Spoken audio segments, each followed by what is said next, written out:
মাদারীপুরে আধিপত্য বিস্তারকে কেন্দ্র করে দুপক্ষের সংঘর্ষে 2 পুলিশসহ আহত হয়েছে অন্তত 10 জন।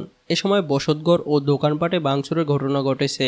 রাত 9টার দিকে মাদারীপুর পৌরসভার 7 নং ওয়ার্ডের পাকদি এলাকায় এ ঘটনা ঘটে। ঘটনাস্থল থেকে জিজ্ঞাসাবাদের জন্য একজনকে আটক করেছে পুলিশ।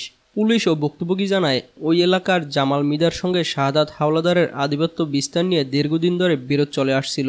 এরই জেরে রাতে দেশীয় অস্ত্র নিয়ে উভয় পক্ষের লোকজন সংঘর্ষে জড়িয়ে পড়ে। এ সময় বেশ কয়েকটি হাতবোমারও বিস্ফোরণ ঘটায় উভয় পক্ষ। সংঘর্ষ চলাকালে 20টিরও বেশি বসতঘর ও দোকানপাট ভাঙচুর, লুটপাটের অভিযোগ ওঠে। খবর পেয়ে ঘটনাস্থলে গিয়ে ফাঁকা গুলি ছুড়ে পরিস্থিতি নিয়ন্ত্রণে আনে পুলিশ। সংঘর্ষে 2 পুলিশসহ আহত হয়েছে অন্তত 10 জন। আহতদের উদ্ধার করে জেলা সদর হাসপাতালে ভর্তি করা হয়েছে। এলাকায় মোতায়েন করা হয়েছে অতিরিক্ত পুলিশ। ক্ষতিগ্রস্ত রেখা বেগম বলেন, হঠাৎ দেশীয় অস্ত্র নিয়ে একদল দুর্বৃত্ত হামলা চালায়।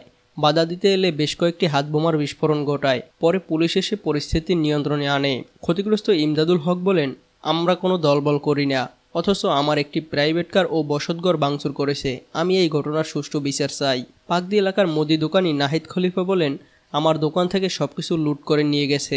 ক্যাশ বাক্স থেকে নগদ টাকাও লুট করে নেয় তারা। এই ঘটনায় ক্ষতিপূরণের পাশাপাশি বিচারের দাবি করছি।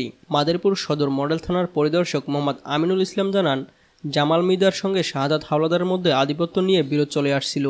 রাতে তাদের লোকজনের মাঝে একটি অনুষ্ঠান থেকে পাওয়া টাকা পয়সা ভাগাভাগি নিয়ে কথার কাটাকাটি হয়। পরে অস্ত্রশস্ত্র নিয়ে তারা সংঘর্ষে জড়িয়ে পড়ে। সংঘর্ষের খবর পেয়ে অতিরিক্ত পুলিশ গিয়ে পরিস্থিতি মোকাবেলার চেষ্টা করে।